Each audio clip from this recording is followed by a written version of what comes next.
Para você que chegou aí agora, estamos aqui no segundo bloco. Já discutimos várias questões aí no primeiro bloco. E é o seguinte, hoje nós estamos aqui com a doutora Daniela. A gente nunca pode falar assim comemoração, né? Mas uma campanha do Julho Verde, ela está aqui de verde hoje, né? E a gente está falando sobre sinais e sintomas do câncer de cabeça e pescoço, tá? No primeiro bloco, eu encerrei fazendo a seguinte pergunta, sobre o refluxo gastroesofágico, se pode causar câncer de laringe. E ela vai estar respondendo agora, né, doutora Daniela? Isso. O refluxo, ele não é relacionado ao câncer de laringe. O que é o refluxo? O refluxo é um ácido que ele está no estômago, só que o ácido do estômago ele não é para poder voltar. E ele volta pelo esôfago. E quando ele volta, ele vem queimando, porque o esôfago ele não é próprio para receber ácido.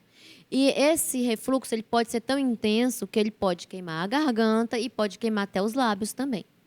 Então, assim, o refluxo por si só, ele não causa o câncer de laringe. Agora, o refluxo, ele causa alguns sintomas que se assemelham aos sintomas de câncer de laringe. Por exemplo, é um refluxo muito intenso que ele atingiu as pregas vocais e o paciente pode ficar rouco por causa de refluxo. Então, esse paciente vai ter uma rouquidão que tem que ser investigada. E a gente tem os exames que faz para poder investigar, para poder ver se está relacionado a realmente uma lesão por câncer ou uma lesão por refluxo, que são lesões diferentes no exame.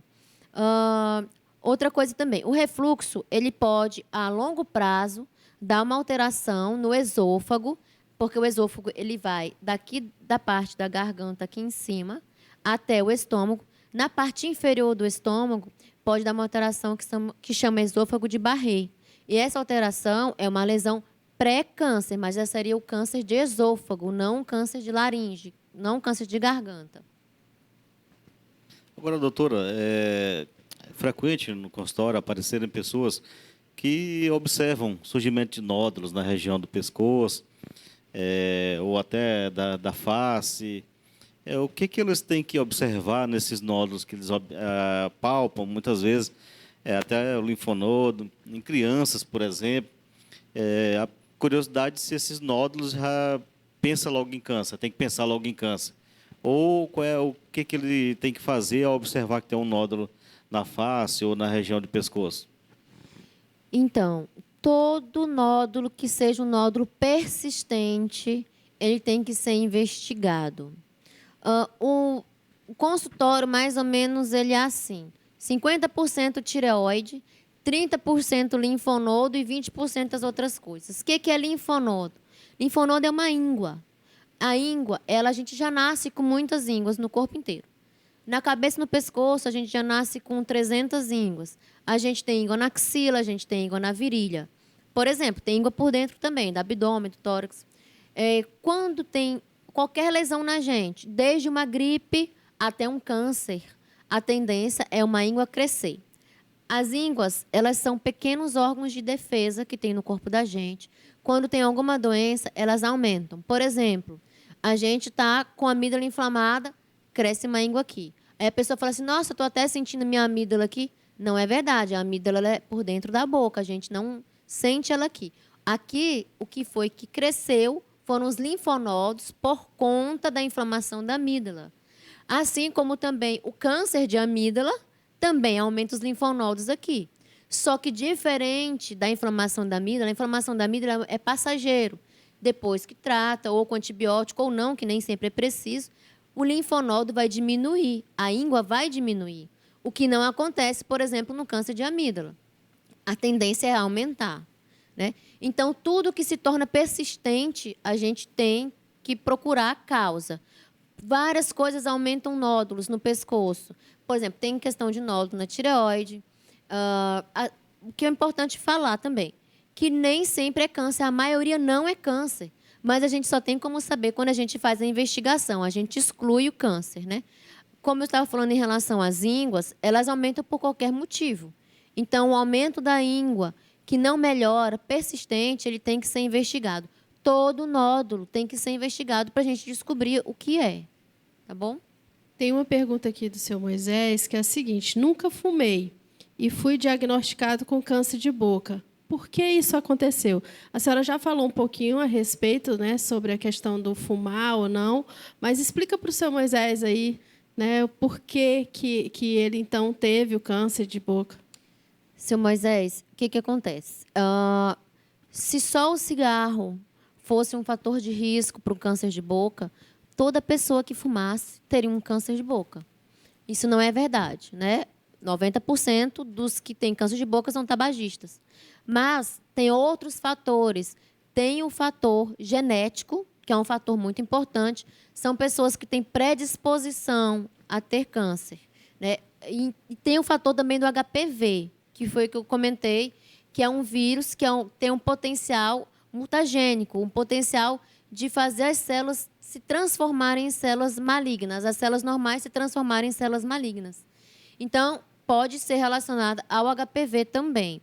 Aí, o que a gente vai diferenciar é que, quando fizer a biópsia, pode fazer a pesquisa de HPV no material que foi coletado para análise. E tem como fazer essa pesquisa.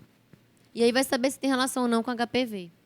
Agora, foi falado a respeito da predisposição genética, não é isso? Tem um grau de proximidade, de parentesco, até quanto o distanciamento de primeiro grau, segundo grau, deve se levar em conta para essa predisposição genética? Tem esses dados? E se há também como evitar o surgimento do câncer? Por exemplo, eu descubro que um parente meu de primeiro grau já tem esse histórico, ou um parente distante, muito distante, eu tenho que adotar alguma conduta para evitar que eu desenvolva esse câncer? Sim. O que acontece? Quanto mais próximo da pessoa, maior a tendência. Se o meu parente de primeiro grau, por exemplo, teve um câncer de tireoide, o ideal é que eu faça ultrassom de tireoide de rotina. Por exemplo, minha mãe, né, que Deus o livre, teve um câncer de tireoide. Eu vou fazer uma ultrassom de tireoide com mais frequência, com mais periodicidade. Por exemplo, todos os meus pacientes com câncer de tireoide, eu oriento os familiares a fazer o ultrassom de tireoide para ver se tem alguma coisa. Principalmente tireoide, tem muita relação familiar. Então, às vezes, a irmã tem um problema de hormônio, hipotireoidismo, por exemplo. A mãe tem a questão relacionada a nódulo. O outro tem a questão relacionada a câncer. Então, tem muita questão familiar. Quanto mais se distancia, é minha prima de segundo grau. Tem uma chance? Tem, mas é uma chance menor de você ter alguma coisa relacionada ao câncer que ela teve. Qual foi a outra pergunta? Se tem como evitar. Não estou sentindo nada, mas descobri que um parente tem primeiro ou segundo grau. Se ele tem um câncer de tireoide ou de garganta, eu tenho que tomar alguma medida, tenho que fazer algum exame, eu tenho que procurar algum especialista, mesmo na ausência de algum sinal ou sintoma? Bom, por exemplo, o familiar teve um câncer de garganta, né? Tabagista ou não tabagista, fumava ou não fumava, né? Então, o que a gente tem que ficar de olho? Aquela rouquidão, uma rouquidão mais persistente, passou de 2 semanas, e já evitar o cigarro, porque já tem alguma predisposição, né? Evitar aquilo que pode causar, ter uma alimentação mais saudável também é importante para esse paciente, para toda a família. Em relação à questão dos exames, por exemplo, os exames, para poder ver a garganta, a gente faz mais na vigência do sintoma. O paciente está sentindo alguma coisa, a gente pede.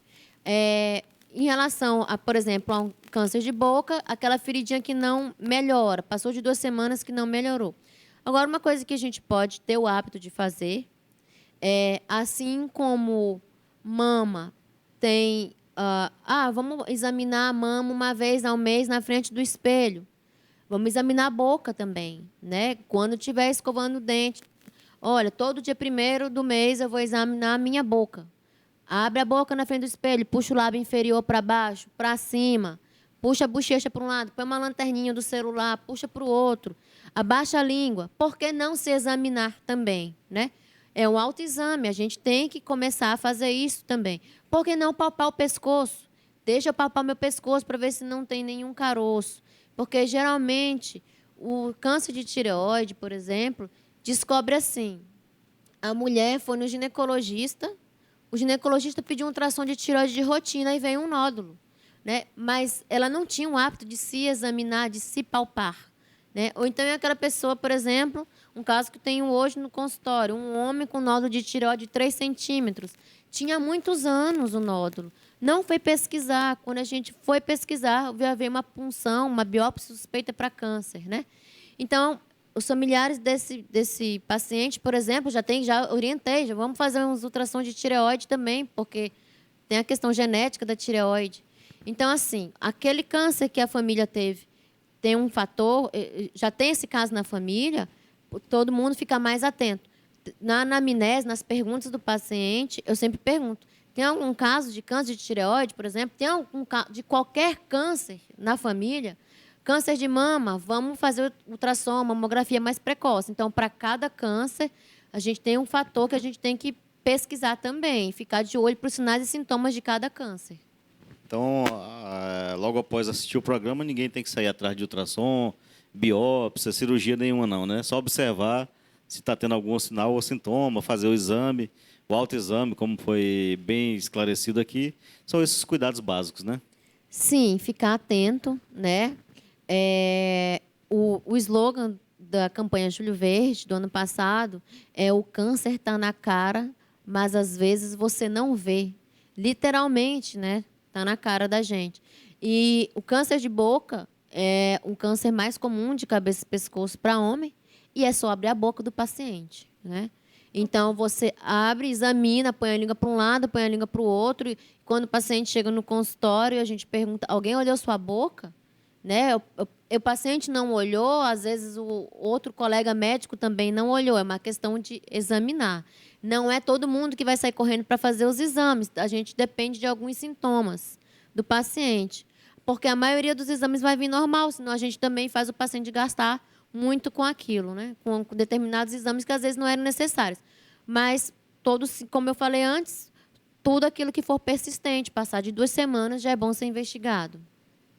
Bem interessante esse slogan, porque geralmente o câncer você não sente dor, né? E aí nós geralmente só procuramos tratamento ou ir ao médico quando está sentindo alguma coisa, né? Quando está sentindo alguma dor, né? E no caso do câncer, para prevenir, você tem que estar atento, na verdade, né, doutora?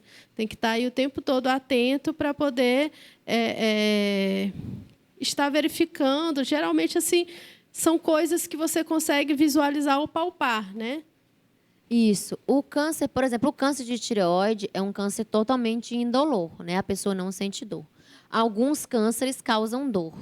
Por exemplo, o câncer de boca, a gente pensa assim, uma afta já dói muito, já dificulta a gente comer. Se a afta está do lado direito, a gente já joga a comida para o lado esquerdo para não doer. Com o passar do tempo que vai crescendo, alguns cânceres dói muito. O que não dói, geralmente, são as ínguas relacionadas ao câncer. Então, quando a gente vai examinar o pescoço, essa íngua está doendo, a gente até fala assim, que bom que essa íngua está doendo, né? Porque não sugere que seja relacionada a câncer, mas também não quer dizer que não seja, não é exclusividade. Nem sempre, nem nunca. Nem toda íngua que não dói também é câncer ou não é câncer. Nem sempre é assim. O câncer de garganta é um câncer que, quando ele passa para a parte de comer, é um câncer que também dói. E, geralmente, também dói o ouvido. Porque o nervinho lá atrás da garganta, atrás da língua, é um nervinho que também vai para o ouvido. Então, a pessoa também tem essa queixa. Uma dor na garganta ou na língua lá atrás que vai para o ouvido. Um câncer que é um pouquinho mais difícil de ser descoberto é o câncer que a gente chama da base da língua, que é a parte lá de trás da língua. Isso daí a gente não vê examinando o paciente pela boca. O câncer da amígdala, lá atrás também, se for pequenininho, inicial, a gente também não vê.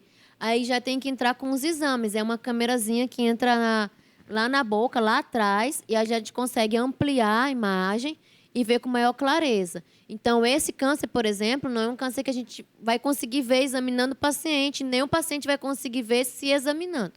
Então, é a questão daquele sintoma que passou de 2 semanas, que tem que ser mais discutido, mais pesquisado. Nós já estamos aqui encerrando o segundo bloco e eu já quero deixar uma pergunta para a doutora Daniela, respondendo o terceiro bloco, é a seguinte. Paciente que teve câncer, né, de laringe, ele vai precisar ficar usando traqueostomia para sempre, né, sempre aí, o resto da vida? Ela vai estar respondendo isso aí no próximo bloco.